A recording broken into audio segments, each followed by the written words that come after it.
नमस्कार। एनटीपीसी की सीरीज में आज हम हाजिर हैं 9 फरवरी 2021 शिफ्ट 1 से प्रश्नों को लेकर। इसमें हम लोग जानेंगे 26 से लेकर के 50 तक के प्रश्नों का हल।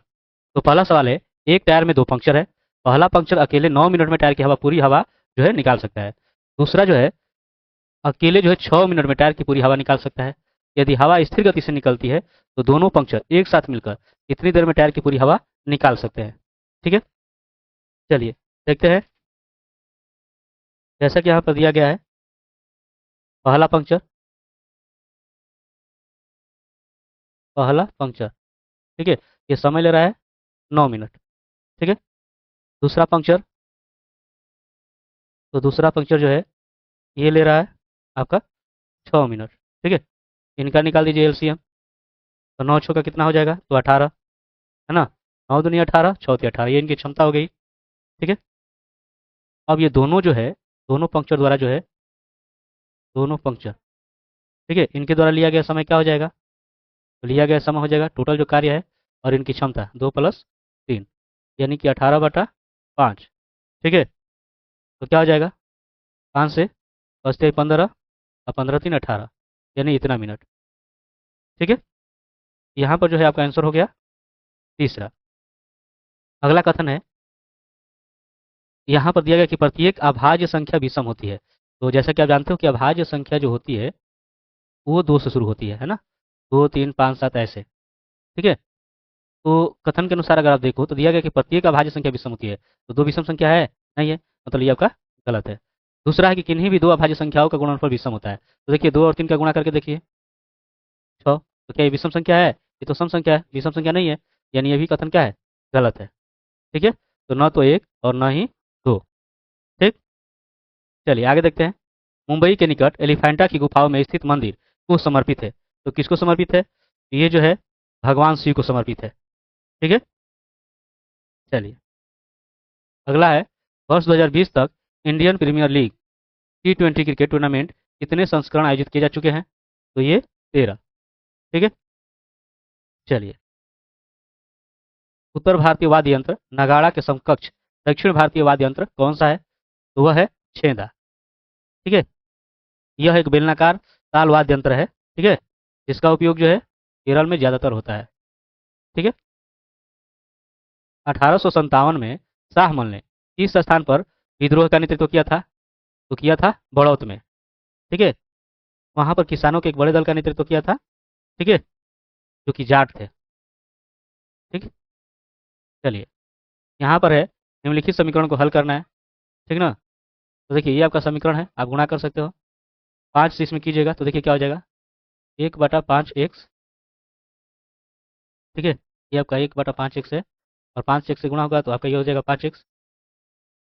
फिर जो है इसमें कीजिएगा तो माइनस 1/6y गुणे 5x, और प्लस हो गया तो प्लस 6y से कीजिएगा तो आपका हो जाएगा 1/5x गुणे 6y, फिर माइनस 1/6y और गुणे 6y।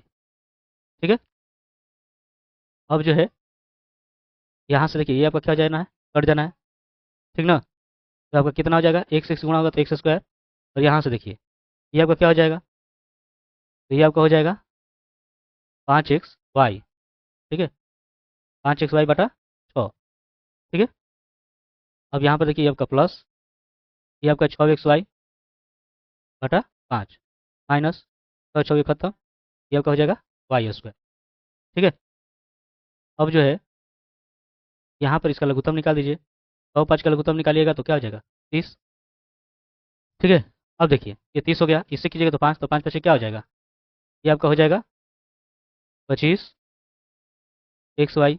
इसमें अगर कीजिएगा तो 5 6 30, यानी 6 6 क्या हो जाएगा, 36xy। अब 36 में से ये 25 घटा दीजिए, है ना, तो क्या हो जाएगा, ये चिन्ह आपका प्लस हो जाएगा, 11xy/30। ठीक है, और माइनस y²। तो किस में है ये आपका पहले में है। ठीक है, यही आपका आंसर हो जाएगा। चलिए आगे देखते हैं। किन अकार्बनिक यौगिकों के नाम प्रत्यय अल से जुड़ा होता है, वो है एल्डिहाइड। ठीक है, जिसका सामान्य सूत्र होता है RCHO। ठीक है, चलिए तीन संख्याओं का अनुपात ये है और उनका महत्तम समापवर्तक 12 है, तो वे संख्याएं कौन सी है? तो देखिए, एक तो आप देखिए सिंपल सा है, इनका जो है एचसीएफ ये है, तो आप जो है 1 और 2 और 3, इनका एचसीएफ जो है 12 है। अब डायरेक्ट 12 से इसमें क्या कर सकते हो, गुणा कर सकते हो। ठीक है, ये आपका 12 हो जाएगा, इसमें कीजिएगा। ठीक है, ये आपका 12 दूनी 24 हो जाएगा, इसमें कीजिएगा तो 12 तिया 36, ये आपका 12 24 36 हो जा रहा है, यानी कि यहीं आपका आंसर हो जाना है। ठीक ना। उस विकल्प का चयन करें जिसका तीसरे शब्द के साथ वही संबंध है जो दूसरे शब्द का पहले शब्द से है। राजा के लिए क्या है, महल है, तो कायदे के लिए क्या है, तो जेल। ठीक है, यदि 1 दर्जन दर्पणों से भरा एक गत्ता गिर जाता है तो इनमें से कौन सा टूटे हुए दर्पणों और न टूटे हुए दर्पणों की संख्या का अनुपात हो सकता है? ठीक है, चलिए यहाँ पर देखिए, 1 दर्जन, 1 दर्जन यानी कि 12। अब यहाँ से आप देखोगे ये 3 साथ जोड़िएगा तो 10 होगा, तो 10 से 12 कटेगा, नहीं कटेगा, यानी ये नहीं होगा। 3 2 5, ठीक है, 5 से 12 कटेगा नहीं, यानी ये भी नहीं हो सकता। 4 7 आपका हो जाएगा 11, कटेगा इससे नहीं। 5 1 6, 6 से 12 कट जाएगा, तो हाँ यही आपका हो जाएगा, यानी 5:1। ठीक है, इंदिरा गांधी नहर कमान क्षेत्र, ये कमान क्षेत्र है, वो पूर्व में किस नाम से जाना जाता था, तो राजस्थान नहर। ठीक है, चलिए ध्यान रहे कि 1900 जो है 84 में इंदिरा गांधी के सम्मान में जो है इसका नाम बदलकर ये इंदिरा गांधी जो है नहर रख दिया गया था। ठीक ना। चलिए अगला है, भारतीय वायुसेना के उस विंग कमांडर का नाम बताइए जिसे 2019 में पाकिस्तानी सेना द्वारा पकड़ लिया गया था और बाद में छोड़ दिया गया। तो वो थे अभिनंदन वर्धमान। ठीक है, 9वीं शताब्दी में स्थापित प्रसिद्ध विक्रमशिला विश्वविद्यालय की स्थापना किसने कराई थी? तो कराया गया था धर्मपाल के द्वारा। ठीक है, और धर्मपाल ने जो है 8वीं शताब्दी के अंत में बंगाल में जो है पाल वंश की स्थापना की थी, पाल वंश।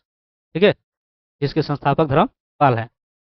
एक दुकानदार जो है सामान बेचते और खरीदते समय 10% की सीमा तक बेईमानी करता है और अंत में जब वह पकड़ा गया और दंडित किया गया तो वह कितने प्रतिशत लाभ कमा रहा था? ठीक है, यहाँ पर जो है आप निकालिएगा लाभ प्रतिशत।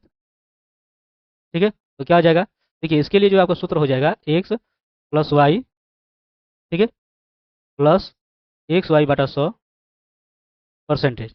ठीक है, यानी यहाँ पे 10 प्लस 10 प्लस 10 × 10 और बटा 100। ठीक है, 0 0 0 0, ये 10 10 आपका 20 हो गया और ये आपका हो गया 1। ठीक है, तो ये आपका हो गया 21%। ठीक है, यानी कि पहला। ठीक है, एक सेनाध्यक्ष जो है अपने इतने सैनिकों को एक वर्गाकार आकृति के रूप में पंक्तियों और स्तंभों में व्यवस्थित करना चाहता है, तो उन्हें व्यवस्थित करने के बाद उसने पाया कि कुछ सैनिक बच गए हैं, तो शेष बचे सैनिकों की संख्या ज्ञात कीजिए। ठीक है, चलिए यहाँ पर देखते हैं 40 x 25 दिया गया है।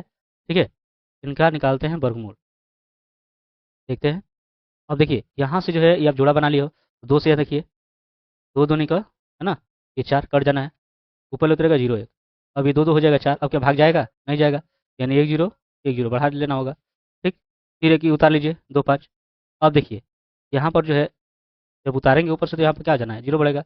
अब देखिए क्या जाएगा, यहाँ पे नहीं जाना है, तो चूंकि यहाँ पे 0 रखेंगे तो यहाँ पर भी आपको 0 रखना होगा। ठीक है, तो 0 0 करोगे, यहाँ पर आपका शेष कितना हो जाना है, 125। ठीक है, वो संख्या क्या हो जाएगी, 125। ठीक, यहाँ पर देखिए, देखिए क्या हो सकता है, हल करना है तो देखिए आपका ये स्क्वायर हो रहा है ना, 0.2 का स्क्वायर। ठीक है, प्लस यहाँ से देखिए ये आपका बी का स्क्वायर, 0.02 का स्क्वायर, फिर आपका हो जाएगा ये, देखिए 2, ये ए, ठीक, और फिर बी, तो देखिए ये बी है, इसका अगर कर दोगे तो इस रूप में हो ही जाएगा। ठीक है, और बटा ये आपका 0.36। अब देखिए ए स्क्वायर प्लस बी स्क्वायर, और ये आपका, ये चूंकि प्लस नहीं है ध्यान दीजिएगा, सॉरी फॉर इसके लिए यहाँ पे माइनस है। ठीक है, तो हो जाएगा A square plus B square minus 2ab, अर्थात ए और माइनस बी, ठीक है, का स्क्वायर बटा 0.36। अब देखिए 0.2 से 0.02 घटाइए, कुछ नहीं तो 0 हो जाएगा, ये 10 में 2 घटेगा 8, ये आपका एक कितना हो जाएगा। ठीक है, यानी 0.18 का स्क्वायर और बटा 0.36। अब यहाँ से जो है ये 2 बार आप रख लीजिए और बटा 0.36, देखिए 18 दूनी 36, ये 2 नवा हो जाएगा 18। ठीक है, अर्थात 0.09 आपका आंसर हो गया दूसरा। ठीक है। निम्नलिखित में से कौन सा कथन सत्य है? ठीक है। प्रत्येक पूर्ण संख्या प्राकृत संख्या होती है। तो जानते हो कि पूर्ण संख्या जो होती है, पूर्ण संख्या, ये जीरो से शुरू होती है। ठीक है, ये जीरो से शुरू होती है और अनंत तक जाती है। और जो प्राकृत संख्या होती है, प्राकृत संख्या आपकी एक से शुरू होती है, ठीक है, और अनंत तक जाती है। तो इसके अनुसार आप देखें, जैसा दिया गया कि प्रत्येक पूर्ण संख्या प्राकृत संख्या होती है, तो जी जीरो जो है प्राकृत संख्या है नहीं है, यानी आपका गलत है। दूसरा है कि प्रत्येक पूर्णांक परिमेय संख्या होती है। तो देखिए जो पूर्णांक आपका होगा, है ना, पूर्ण संख्या को जो है धनात्मक ऋणात्मक लिखा जाता है, ये पूर्णांक होती है। ठीक है, तो ये जो है एक हमेशा परिमेय संख्या होगी, ये आपका सही है, ये आपका सत्य होगा। ठीक है, प्रत्येक परिमेय संख्या पूर्णांक संख्या होगी। देखिए परिमेय संख्या जैसे मान लो ये हो गया, तो क्या ये पूर्णांक है? ये पूर्णांक है नहीं है ना, यानी आपका कथन गलत है। तो इसमें आपका आंसर क्या हो जाना है? कौन सा कथन सत्य है? तो आपका दूसरा सही है। ठीक है, यानी कि ये आपका हो जाएगा। यहाँ पर दिया गया कि इनका मान ज्ञात कीजिए। तो देखिए सिंपल है, ध्यान दीजिएगा। देखिए यहाँ पर जो आप देख रहे हो ये वाला, इसका मान क्या होता है? तो पाई/2, यानी काश 90 डिग्री। काश 90 डिग्री का मान क्या होता है? तो जीरो। आपका आंसर हो जाएगा पहला। ठीक है, आगे देखते हैं। अक्टूबर 2020 तक प्राप्त जानकारी के अनुसार संयुक्त राष्ट्र की सुरक्षा परिषद में कितने सदस्य हैं? तो ये आपका ये हो जाएगा पहला। ठीक है, चलिए यहाँ पर है, यदि एक्स वाई की बहन है, जेड वाई की माँ है, ए जेड का पिता है और बी ए की माँ है, तो एक्स और ए से क्या संबंध है? चलिए देखते हैं। जैसा कि दिया गया है कि एक्स जो है, एक्स बहन है, ठीक है, वाई की। ठीक है, अब दिया है कि वाई की माँ है जेड। देखिए माँ है, ठीक है, जेड। ठीक है, और फिर जो है यहाँ पर जेड का पिता ए है। ठीक है, तो जेड का जो पिता है ए है। ठीक है, और फिर दे रहा है कि बी जो है ए की माँ है। यहाँ पर जो बी है ये इसकी माँ है। तो यहाँ पर दिया गया है एक्स का ए से ये संबंध बताना है कि क्या संबंध है। ठीक है, क्या संबंध होगा? तो यहाँ से आप स्पष्ट तौर पर देख सकते हो, ये दोनों बहनें हैं और इनकी माँ जेड है और इनका पिता ए है ना। तो देखिए ए की ये बेटी हो गई, ए की क्या हो गई? बेटी, और बेटी की ये बेटियां हैं ना? तो आपका क्या हो जाएगा? बेटी की बेटी। चलिए यहाँ पर देख लेते हैं। दिया गया किसी संख्या के 3/7 के 1/4 का 2/5वां हिस्सा 15 के बराबर है, तो उस संख्या का आधा इनमें से किसके बराबर होगा, ये आपको बताना है। ठीक है, चलिए मान ले वह संख्या जो है एक से, तो अब देखिए संख्या अगर एक से, जैसा दिया गया है कि एक्स का ये 3/7, ठीक है, इसका 1/4 और इसका 2/5। ठीक है, ये बराबर है 15 के। ठीक, यानी एक्स बराबर आप कीजिएगा, देखिए 15 इधर है और ये सब जाएंगे आपके ऊपर हो जाएंगे, 7 4 5, और ये आपका जो है 3 और 2। ठीक है, 2 से 2 दूनी का 4, ठीक है, 3 से 3 5 15। अब 5 5 25, 25 दूनी 50, जीरो और 5 7 35। ठीक है, अब इस संख्या का आधा, इसका आधा 350 का आधा कीजिएगा, यानी कि 1/2। कितना हो जाएगा? तो ये आपका हो जाएगा 2 एकम 2, 2 7 14 और 2 5 10, यानी 175। 5 अंक वाली एक संख्या में सैकड़े के स्थान पर मौजूद अंक 2 है। ठीक है, और इकाई के स्थान पर मौजूद अंक सैकड़े के स्थान पर मौजूद अंक का दुगना है। तो संख्या में 1000 के स्थान पर शून्य, 10,000 के स्थान पर मौजूद अंक सैकड़े के स्थान पर मौजूद अंक का इकाई स्थान पर मौजूद अंकों के योग के बराबर है। और दहाई अंक के स्थान पर जो मौजूद अंक है वो 10,000 के स्थान पर मौजूद अंक के एक कम है। तो संख्या ज्ञात कीजिए। तो देखिए सबसे पहले क्या है, 5 अंक वाली संख्या है, तो हम ये ले लेते हैं 1 2 3 4 5। और जैसा कि आप जानते हो इधर से काउंट आपका हो जाता है ना, इकाई, ये आपका दहाई, सैकड़ा, हजार, ये आपका 10,000। ठीक है, अब देखिए यहाँ पर जैसा दिया गया है कि सैकड़े के स्थान पर मौजूद अंक 2, सैकड़े पर हो गई 2, फिर इकाई के स्थान पर मौजूद अंक सैकड़े के स्थान पर मौजूद अंक का दुगना है, मतलब इससे ये दुगना है इकाई स्थान वाले, 2 दूनी का 4। ठीक है, संख्या में 1000 के स्थान पर शून्य है, देखिए 1000 के स्थान पर क्या है? शून्य है। फिर 10,000 के स्थान पर मौजूद अंक सैकड़े के स्थान पर मौजूद अंक और इकाई के स्थान पर मौजूद अंक का योग के बराबर है। तो सैकड़ा और इकाई यानी कि 2 और 4 ये योग के बराबर, यानी 2 4 कितना हो जाएगा? 6। ठीक है, और फिर दिया गया है कि दहाई के स्थान पर मौजूद अंक 10,000 के स्थान पर मौजूद अंक से एक कम है, यानी कि ये जो 6 से एक कम, यानी कि 5, यानी 6025 4। तो 6025 4 आपके पहले में है, यही आपका आंसर हो जाएगा। ठीक है, चलिए अगला है कि ए जो है बी से 50% कार्यकुशल है। तो ध्यान दीजिए, हम यहाँ पर ले लेते हैं ए की दक्षता, ठीक है, और बी की दक्षता। तो जैसा कि दिया गया है कि ए जो है 50% है ना, बी से, यानी आप कह सकते हो कि अगर बी 100 है तो ए जो है 50 है। ठीक है, अर्थात 1 और 2, ठीक ना। अब अब क्या दिया गया है कि और ए और बी एक साथ मिलकर किए गए कार्य का आधा कार्य करता है। यदि सी अकेले किसी कार्य को 40 दिन में पूरा करता है तो ए बी और सी को एक साथ मिलकर उस कार्य को पूरा करने में कितना समय लगेगा। ठीक है, तो देखिए ए बी और सी, इनके द्वारा किया गया कार्य जो है क्या हो जाएगा। तो देखिए सी 40 दिन ले रहा है और इनकी क्षमता 3 है, तो 3 से क्या कर देंगे, भाग। ठीक, तो क्या हो जाएगा, 3 एकम 3, और आपका 1 0 तो 3 तिहाई 9, और यानी कि आपका 13 से 1/3 दिन। ठीक है, यानी कि पहला। चलिए आगे देखते हैं। अगला है कि रेलगाड़ी जो है 75 किलोमीटर प्रति घंटा की चाल से चल रही है और इस रेलगाड़ी द्वारा जो है 250 किलोमीटर की दूरी तय करने में लगने वाला समय ज्ञात करें। देखिए समय बराबर क्या हो जाएगा, तो समय बराबर आपका होता है दूरी बटा 4। ठीक है, तो दूरी जो है आपका 250 है और चाल है 75। ठीक है, तो 25 या 75, ये आपका हो जाएगा टाइम 250, यानी 10/3 घंटा। ठीक है, अब इसको क्या करना है देख लीजिए।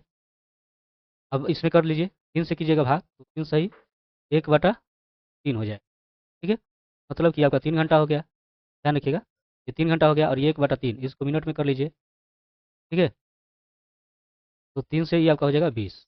ठीक है, 3 घंटा 20 मिनट। ठीक ना, 3 घंटा 20 मिनट।